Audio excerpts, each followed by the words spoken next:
We're on the computer. Okay. We're recording. Okay. Go live. We're about to be live. We're live. Okay. Share meeting. Button.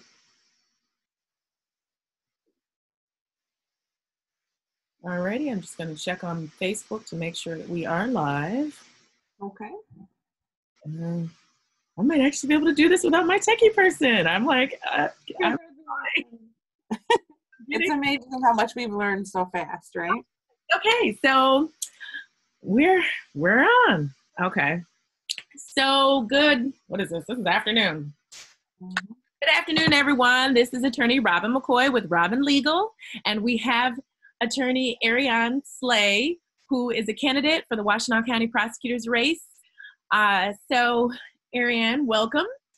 Thank you. Thanks for having me on, Robyn. Yes, and okay, so can you tell the voters why did you decide to run for prosecutor? Well, it's kind of a multi-layered reason, but the sum and substance of it is I believe that our Washtenaw County community deserves better. I believe that I can effectuate the change that we need so that everyone in our justice system is treated fairly, and that those who don't abide by the rules that we have set are held accountable for it. You know, I have a long career in criminal justice, and I know where our system is broken. A couple of years ago, almost 3 now actually, I left the county prosecutor's office to become a senior assistant city attorney in Ann Arbor. And since I've been there, I've been able to bring about reforms using diversion and deflection and restorative justice practices, all the things that I wanted to do when I was at the county that system just wasn't set up for at that time. And okay. So, go ahead.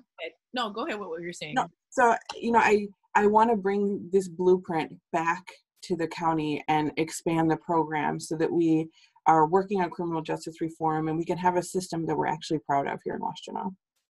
Okay, and why do you think you're the best person for this position? Well, I think experience matters. You do have to be able to thread the needle, right? Being a criminal practitioner, Robyn, as you know, is complicated, it's multi-layered, and you have to know a lot of things. It's not something that you can be prepared for by reading, by watching a Netflix series, or simply just going to law school. It's actually something that you have to study, and there's a craft to it. And so because I have tried all of the cases that you can think of, from drunk driving to homicide, I was a lead domestic violence prosecutor for 6.5 years, where I also did sexual assault prosecutions. I understand how to try those cases when that needs to happen. But I also have a strong reform platform that I have actually instituted. And so I don't have to start from scratch. I don't have to borrow from another jurisdiction. We have the blueprint right here that we've already started in Washtenaw County that I'm ready to share with the rest of the community. And so I think knowing that you don't have to wait to figure out how to become a prosecutor and then effectuate the reforms, we don't want to throw out some of the good things that we do have in Washtenaw County, like our relationships and our collaborations. We have some amazing partners in the criminal justice field with Safe House Center and Community Mental Health, and some of our substance abuse organizations like Dawn Farm and Home and New Vision. We need to make sure that we are working on social justice change to help effectuate criminal justice change. Those two things have to be co-produced, in my opinion. And because I have been doing that for over 15 years now, I feel like I'm best suited to lead the county in these reforms. Okay, and so what for you, I know you've talked about some of the things that you've done in the city attorney's office, so what does criminal justice reform look like for you as far as the prosecutor's office? Okay, well, there's a couple of things. First, I think that we need to work on the way that we are addressing cases. Washtenaw has a known history for multi-charging. Right. I know. Yeah, I know you've had cases, plenty of cases in Washtenaw. We need to make sure that we're charging things appropriately. So that's first, we're looking at, number one, a screening process to find out if diversion or deflection are appropriate methods in lieu of charging or in addition to charging. So real quickly, for those of you who don't know, a deflection program means we're not charging your case.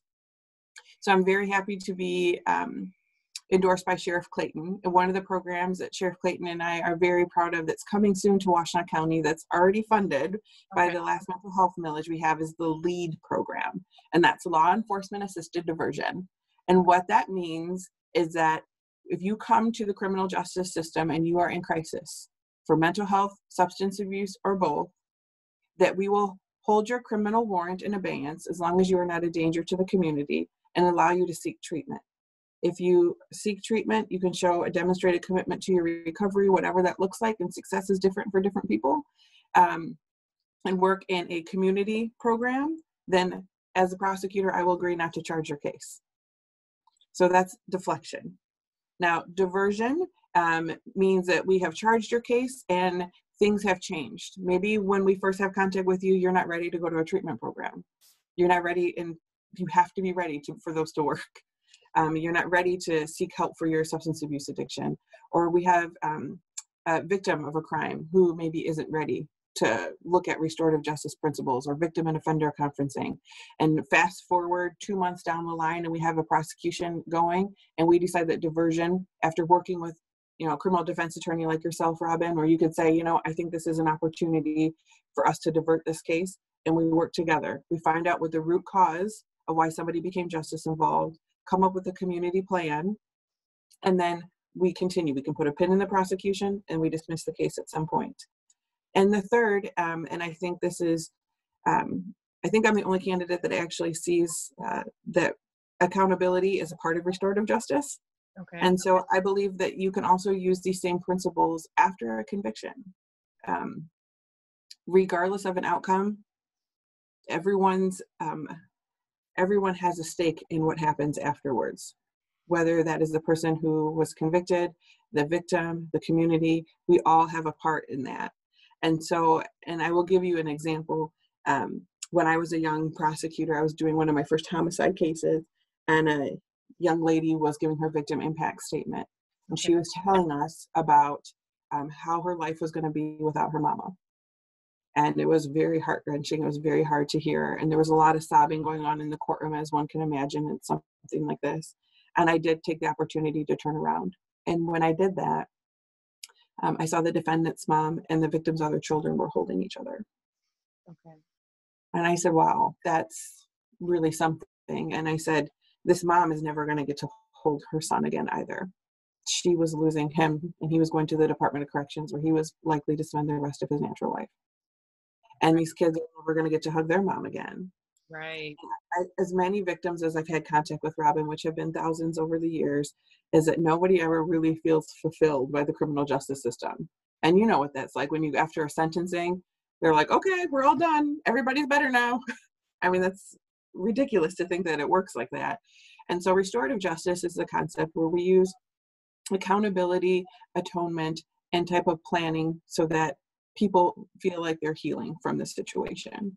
So about a year later in this homicide case, I got a phone call from one of the cousins and the other child who lost their mom. And they said that they had forgiven the defendant and they wanted to know if I could help them make arrangements to contact him and to let him know that. Okay. And I thought, well, yeah, I'll see what I can do. So we call up to the prison, we make this arrangements. They've maintained a relationship with him intermittently.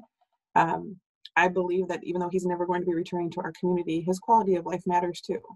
And it means something for him to hear that the family has forgiven him, and that it means something to his mama too, and his siblings who were at the sentencing. And I think we all, crime affects all of us in a different way, and it's very personal, and we can't say that you're going to be okay with it in 3 days, 3 months, or 3 years. But giving the opportunity to use restorative justice principles, even after conviction. There are cases in our community where people are not safe to return to our community, and they do, that does look like a term of incarceration. I think we're incarcerating too many people right now, but I think that there are people who still need to go. And when that happens, I think it's still an opportunity to use restorative justice, because how we treat each other matters. And when they're able to come back to our community, I think knowing that they have accountability and forgiveness and they can start on healing, I think that helps on their journey and returning to being a productive member of our community. What are the times where you feel that restorative justice would be viable, where a person, maybe restorative justice will be an alternative to incarceration? Well, and I do that. It's always an alternative to incarceration when somebody doesn't present a danger to the community. Okay. So if there's the danger aspect, as an alternative to incarceration, I'm going to say that's unlikely.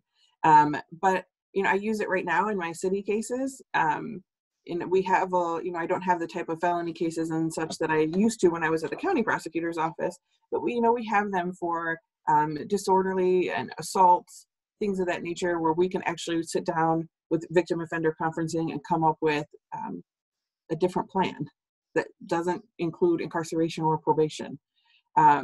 We work, and it's really, I think the programs can be as creative and they should be as individualized as the prosecutor, the defense attorney, and the judge can come up with. And sometimes we don't even need the judge to go forward on those things. But that's the one thing I like about my practice that I've started in Ann Arbor, is that I value diversity in so many different aspects of my life. But most of all, I value diversity of thought. So if you, as Robyn, is a criminal defense attorney, if you come to me and say, I have this really off the wall idea, but it's not something we've done before, I'm going to listen to it. We're going to find out if it works. The whole goal is that we meet people where they are, address the need that they have. And once we've been able to do that, I think we're less likely to see them again later. Right. I would certainly say, I think for, restorative justice would be beneficial. Like I've done some circles when I worked as an educational advocate, and mainly in Wayne County and Detroit public school systems. I definitely see that it could be beneficial on some of the property crimes, like if it's an initial offense and, you're trying to get at the root cause, like why is the person doing a retail fraud, or why are they trying to break into somebody's car or their house? So I can definitely see if you try to get to the root cause of those situations, some of the initial situations, it can work. Maybe not so much if you got somebody that's like, it's their eighth offense, eighth time. I don't know. I mean, I don't know. It's kind of hard because it's like, you got to look at people where they are, like what's causing them. Sometimes I've had clients that are committing theft because they have a drug problem. Mm-hmm. And not just where they are right now, but what have we done to support them in the past? There are some of our more traditional programs that we have, they don't work for everyone. And so part of that is taking the opportunity to treat everyone as an individual in that regard, to make sure that we have the proper steps. And I'll give you an example. There was a young lady I had for retail fraud, so stealing from a store, and she stole beef jerky, diapers, and Similac.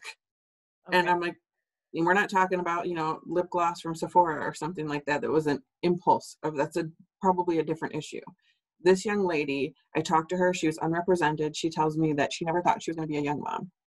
But she's trying the best she can. She was in school at Eastern. She was terrified that what was going to happen to her was that she would lose her scholarship, and then she would lose her housing, which was partially subsidized based on her scholarship, and that her and her baby would have nowhere to go. We could have just convicted her and been done with it. It was easy. It was on video. Procedurally, everything was there to do it. Okay. But instead, the agreement that we made is I called my friend Amy, who works over at DHS, and I'm like, how do we get her an appointment? Right. And we got her set up for WIC so that she has access, so she can have the formula picked up at a regular location, that she doesn't have to worry about that, and to get her the support and scaffolding that she needs so she can finish her degree at Eastern. And she made a PSA on a video about retail fraud for me. And I've actually had a couple of people who are studying the communications and production science. Okay. It's like at Eastern and at Washtenaw. So I like the PSAs because I think that allows them to use their skill or their craft to help people. And so this lady, it was from Walgreens, but she made a public service announcement about how retail fraud affects the community. And it was, a minute, but she's practicing her craft. I feel that we helped her. I don't believe that because you have contact with the criminal justice system, you should be worse off. I just don't think that should happen, especially in a county like Washtenaw where we have so many services available. Well, what are your thoughts? Okay, so I want to say that there are, I've practiced for 18 years. I've started in Washtenaw, I've been in Wayne. I handle cases in Washtenaw, now even Oakland. what do you say to people or voters that might be concerned? You know, there's a general perception that the current prosecutor's office is too rigid, and that because you worked in that office, that if you become the prosecutor, that it'll be status quo, that it'll continue to be a rigid office. Yes. Well, I agree with you. Their office is too rigid. I did spend 9 years there, and a lot of the time I was insulated from a lot of the rigid policies because, like I said, I ran the domestic violence unit. So the blanket policies, the stacking of charges, things of that nature, I was kind of I had the opportunity to be kind of immune from that because I only handled cases that were domestic violence or sexual assault related. But my last year in the office, it was a hard year because I was back in general felonies. I was doing drunk driving thirds to homicides, you name it, everything in between. And, you know, the office policies of not making reductions on certain cases or not allowing the felony firearm to be dismissed once it's charged, the blanket policies that treated everybody exactly the same, regardless of circumstance, regardless of effort, regardless of commitment to your recovery, it didn't matter. And so it was very punitive focused instead of a rehabilitation focus. And so I left the office. I left almost 3 years ago this coming fall. And the interesting part is I left the office, but I only moved like 3 blocks down the streets. Okay. And so I wasn't a far move. I still got to be a prosecutor in the community that I care about. But one of the biggest things is, for those of you who don't know, the state prosecutor's office and the city attorney's office, they prosecute very similar crimes. We just prosecute under an ordinance, under state law. We do disorderly drunk, we do assault, we do drunk driving, high BAC. And outside of the city attorney's office doesn't do domestic violence. That's the big difference in terms of ordinance prosecution. We still have trespass. You know, those are our types of crimes. So on any given day, pre-COVID, of course, you could walk into a courtroom, one state docket running with the county prosecutor's office, and then the city attorney's office running a similar docket in front of 2 different judges, but the courtrooms would be connected just by a hallway.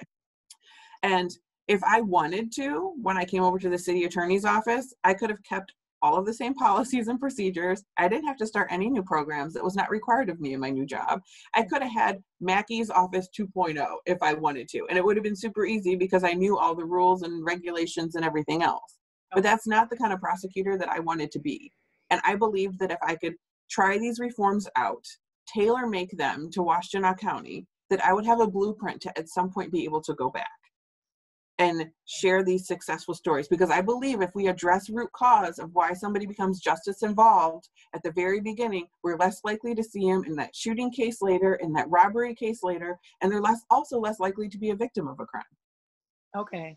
And so that was really my whole point of it. Like, I have done a very good job, and I'm not ashamed to say that, of being creative and trying these programs out and coming up with this blueprint, and I'm ready to take it back home to the county. Okay. We need this everywhere. And so what's your position on, you know, there's been a lot of, in the news lately, there have been recent incidents of police brutality with Ahmaud Arbery. And I know that he was a retired cop, but then it's like that started it. The newest wave, Ahmaud Arbery, George Floyd, Breonna Taylor, Rayshard Brooks. And so there's been discussions on a local level about police reform, like, and then even on a national level. So what, in your mind, what does police reform look like? Well, first and foremost, this conversation is not new in my house. Okay. And this is something, police brutality has been going on since the beginning of time. And while I appreciate the new wave that we have, and that we have, Robyn, so many allies who are willing to come and stand with us and demand that changes be made, changes in law enforcement, changes in prosecution, the social change that we need to effectuate the changes in the justice system. I appreciate that, and I've been taking advantage of it. Now, circle back to you from that. But, you know, not too long ago, when my husband and I were first married, we sat at his uncle's funeral. Okay. Who was murdered in Wayne County by the police. Okay. Sorry to hear that. Thank you. And this is not new. Nothing ever came of it, no charges. There's no body cam, so it didn't exist. Okay. And I will tell you that there has been a problem in Washtenaw with transparency. Okay. And the transparency issue comes from them deciding to keep instances where police officers have alleged to commit a crime or use excessive force and do the investigation themselves. That should never happen. Okay. You can't sit next to a police officer one day and do a drunk driving trial, and you guys prepare a case together, and then the next day you have to review their potential warrant for their arrest for excessive force. Okay. The appearance of impropriety, perceived or real, it doesn't matter. Okay. It does not foster public trust. Okay. And so every instance in that case should be sent to the Attorney General's office to go to a county where no one knows who they are, and they can have a third party looking at this. However, I will be that third party for another county if something happens someplace else. Okay. I have prosecuted police officers in the past. They should be held to a higher standard. Okay. At the same time, I think what we are looking at in Washtenaw and how we actually effectuate the culture change is, I know people will say training is just not going to do anything. Training without accountability won't. Training and training and training without accountability is for naught. And so what I have been doing and taking advantage of this new season that we have, where we have allies and we have people in positions of power who are willing to stand up and say Black Lives Matter. They're willing to scream it from the rooftops and they're demanding change. I've been at some of the protests, yes, but I've also been at my desk drafting policy for our local law enforcement to make sure that they are accountable for what we are asking them to do. And the new policy that has flowed out of Ann Arbor recently is, if you see something, you must say something. You can't stand by and watch another police officer use inappropriate language, use excessive force, have any signs of bigotry or racism. You not only have to verbally intervene, regardless of the rank of all the officers involved, you must physically intervene. And if you don't, you will be held accountable.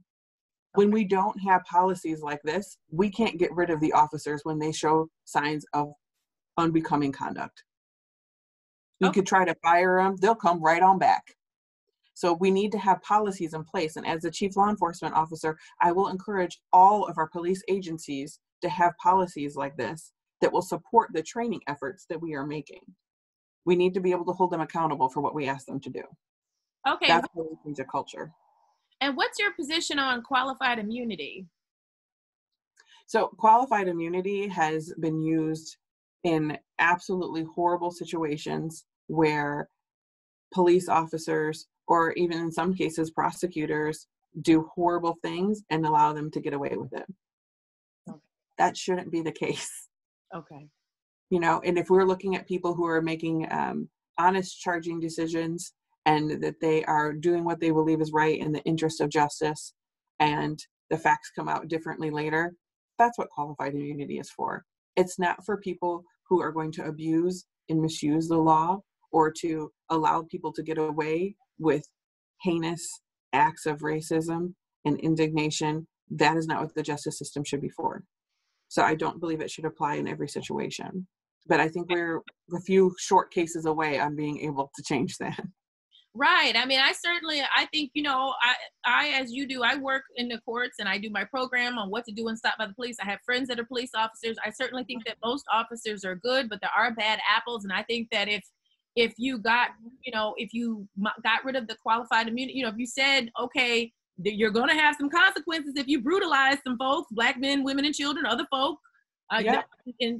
In Phoenix, there was a case with a person who was Hispanic. I'll be doing a program in August talking about what's happening in the indigenous community, the disproportionate number of them that have been victims of police brutality. So communities of color, there's definitely a need to make sure that their rights are protected and that they're safe. You know, they have we have children. That's part of what motivated me to do programming, because I feel so, you know, you feel bad when you see little kids that are afraid of the police, and it shouldn't be that way.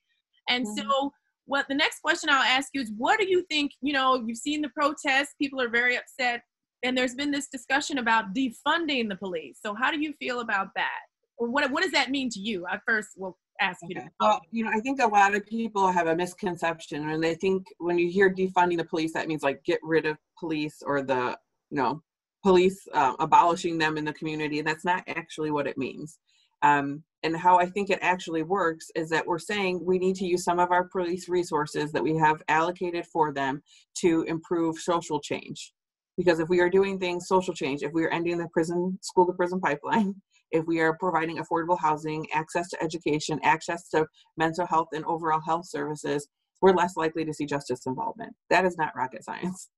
That is very simple. I mean, we have the type of social services that we as a community demand. And I think if we do invest in those programs, we will not need to invest as much in the police eventually. It's kind of, the pendulum has to swing back this way, right?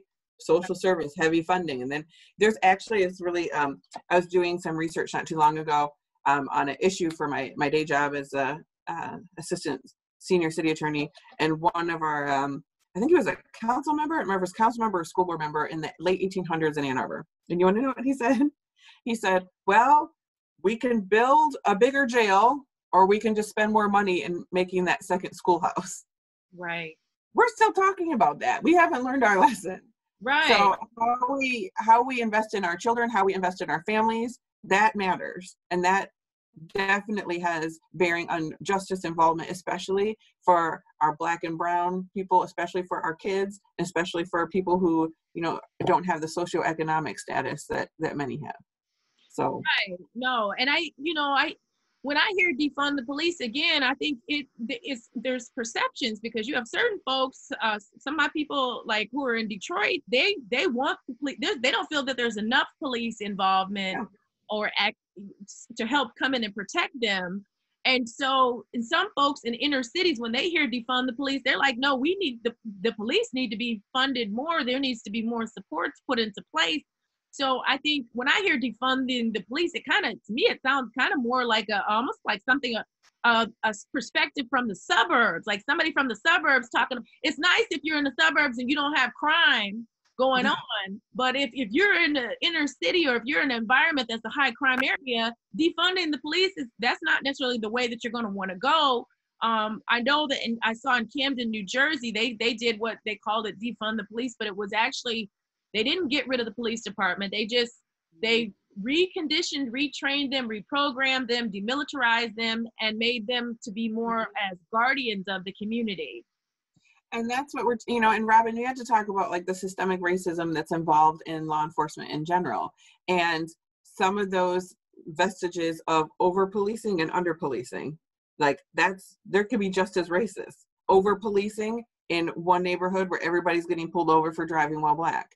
Right. Under policing, they're going to ignore the nickel bag in your neighborhood and allow drug distribution to go on, because that's just what happens in our neighborhoods. So we have to make sure that we are holding our police accountable. Now, the sheriff and Chief Cox and he's newer Jared Hart, who's the chief at Saline, have very strong convictions that community policing works.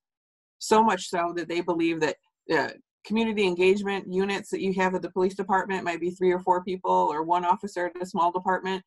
They believe that what it really should be is that every officer is a community engagement officer. Every officer should not just be a guardian and a caretaker, but be part of the community and be a part of everything. And you can be engaged in community policing, from a traffic stop to handing out stickers, teaching little kids how to put their bike helmet on, to responding to a sexual assault. It goes back to the same premise, and the foundation of my campaign is that how we treat each other matters. Okay, and so if we have a few more weeks before the primary, August 4th, and I know you've been in the thick of it with campaigning and things like that. And then, so if you prevail, you would be the first African-American female prosecutor for Washtenaw County. And what do you think, how do you think the county would benefit from having a person who is a woman and an African-American in that position as prosecutor? Well, don't you think it's kind of a shame that we're still talking about the first, like right. the first Black anything? I'm like, I appreciate the question, but it is a hard question to keep hearing, because this is not the kind of thing I want my daughter to keep hearing, that she's going to have to be a groundbreaker, a trailblazer, or a ceiling breaker. That's time out for that.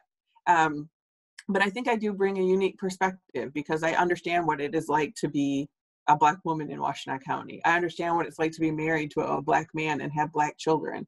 My children understand that if we were to get pulled over, they know exactly what to do with their hands, and there's no furtive motions. The things that I think a lot of people don't even consider. I think the conversations in my home probably a lot like they had been, historically in your home with our family after an incident of police brutality, followed up by we watched police brutality, and then it's on to the very next segment. No pause, no nothing, no cadence, and then it's usually just more violent crime. And there's, so-and-so shot so-and-so on this block, on this street, and it's just a series of shootings that are listed every night and deaths. Right. Let's be very honest. When somebody who's not a person of color is killed, it's a half an hour special, and we're going to hear about it for 3 weeks. Right. It's a lens. We matter. We are not expendable. And until we are all considered equal, we need to have somebody in the forefront who's willing to say that. Right. And engage in the more difficult conversations with some of our non-allies who are out there whose sense of entitlement has blinded their perception.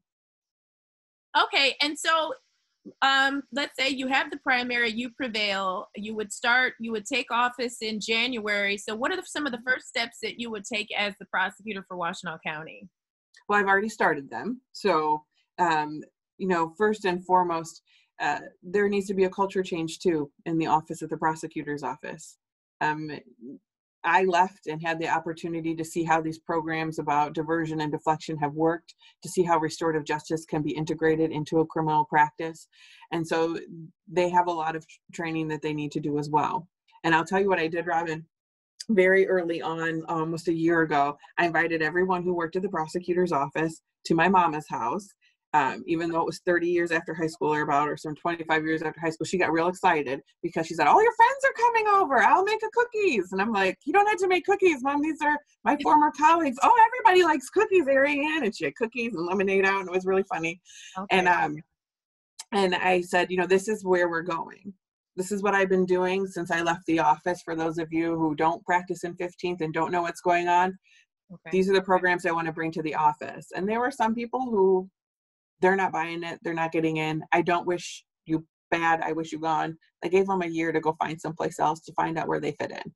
Okay. And so the people who I think are going to be remaining and who want to stay in the office, we need to make sure that we are using our community resources to educate them, to make sure that everyone in the office, not just a few people, but everyone in the office understands how we got to this epidemic of mass incarceration, how we got to these problems in our jail where 70% of their jail population pre-COVID were Black men, when they only make up about 6.5 to 7% of our county's population. We need to understand that law enforcement in general, from the police to the prosecution to the way we sentence people, has harmed our Black community.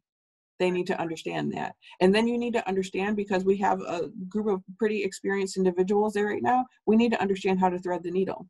We need to understand that sometimes we can't use diversion and deflection because it affects public safety.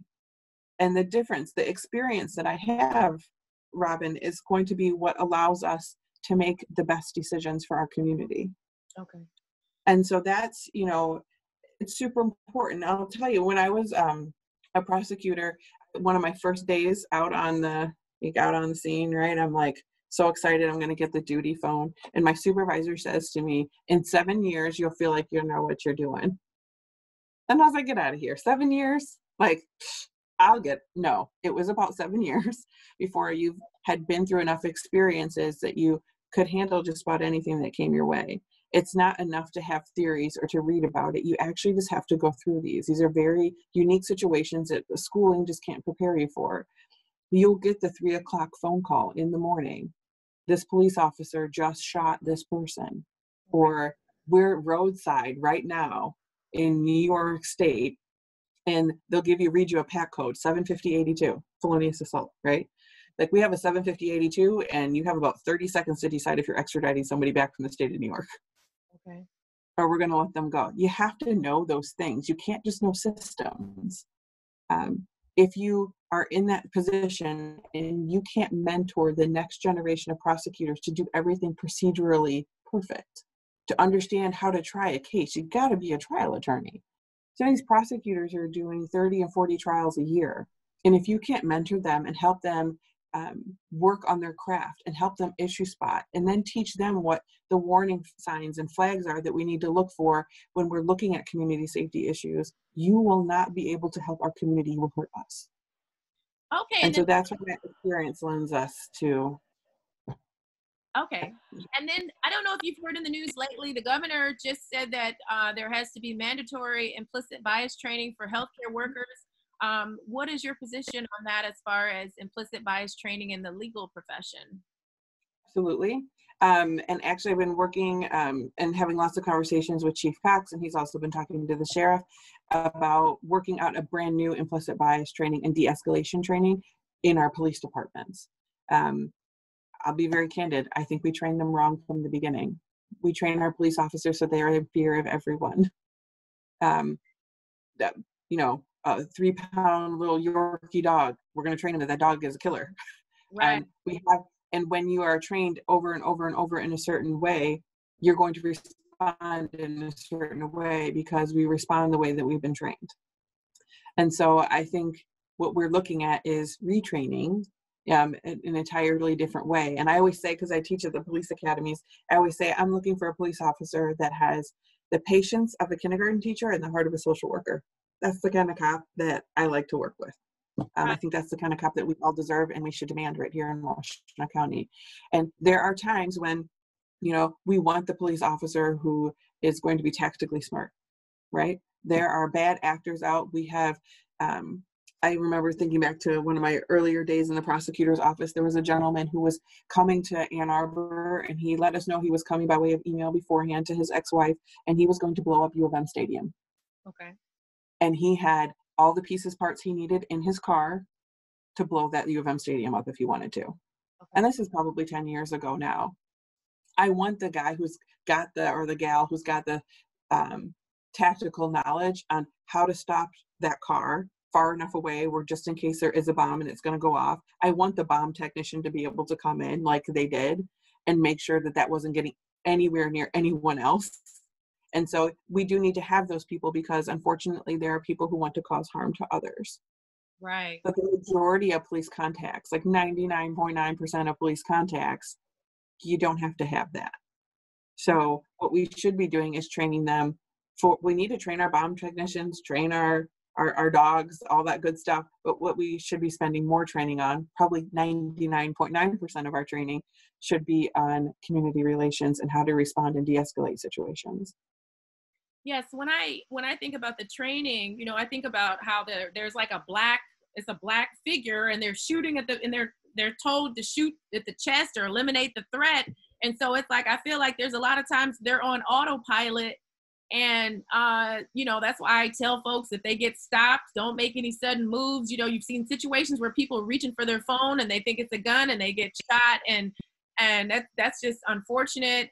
You know, I think it's, you know, I don't know if you saw, there was a recent shooting in Detroit and people were upset, but the video, I mean, again, I haven't seen all the videos. I know there's all kinds of videos or other witnesses you have to, when you look at a case, but from the initial video I saw that the police they show the person was shooting at the officer. I know there are folks that were upset that they killed the person. But I'm like, I don't know if I was an officer and I'm in that situation. I mean, I would think in most situations, they don't have to shoot to kill. George Floyd, I mean, that was lynching. That was like a lynching on TV. You know, Ahmaud Arbery, he was minding on his own business. They came up and approached him. Breonna Taylor, she's asleep in her bed, minding her own business. And it's my understanding, I think it was the wrong old Warren or something, the wrong house, all that type of situation. Rayshard Brooks, it started as a okay situation, and then he's running away. And then they, you know, they shoot and kill him. He's running away. They said he had a taser, but it's like, you know, people say, why can't you shoot him in the kneecaps? You know, like, or why can't, if we know who we know you are, why don't we just find you later? Right. you're gonna get in trouble for running away. That's a whole nother thing. That's fine. But like, you live to defend yourself later. Right. And so, you know, it's just a different way. It's a different way of training. It's a different way of culture. And I think we have a lot of work that we need done right here in Washtenaw. That's why I believe in that co-produce model, where we're looking at social change, because police, we can't just rely solely on our police officers too. We also need our mental health professionals to be in the mix, right? I mean, think about, Robyn, when they closed all of our state mental hospitals in the 90s. Right. Then our jails ended up being like holding places for people who were in mental health crisis or substance abuse crisis. We didn't have anywhere to send anybody. And then who became our social workers? The police. And did we ever train them for that? Right. Heck no. And, you know, by virtue of, there are some good people who are doing police work and they are able to pick up the skills that they need to do that. But there are some we've never trained them for. We can't expect them to do it. And so, you know, we having these partnerships like they do at Ann Arbor PD with community mental health, and having the officers work with a crisis team where they can bring out a CMH team if somebody is in need, or having that opportunity to do ride-alongs with CMH workers and pick up on their skills and how that they can best de-escalate or deal with the situation. We need our community partners to do this together. Right. I definitely see. I mean, I've had some even recent cases with people that have mental health issues, and they're in the jail because the family doesn't want to take them. And then we don't have any, we need to have like mental health facilities, sometimes short term. Sometimes it's just a matter of getting a person on medicine, getting them a therapist, getting them stabilized.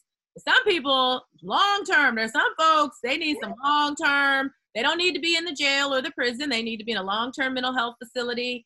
But the jail is not the place for them. And, you know, we have COVID now, and, you know, I know the jails have been releasing some of the folks, the nonviolent people, but I think that the system definitely, there's room for change, because just because a person commits a crime, it shouldn't be a death sentence under these COVID conditions. You know, they have a right to have good medical care, medical treatment. And then a lot of my clients are saying, I've more recently, like Wayne County, that they have not, you know, they've not always been able to have social distancing maintained, that they're not getting the right supports to keep them safe. So that's definitely a problem.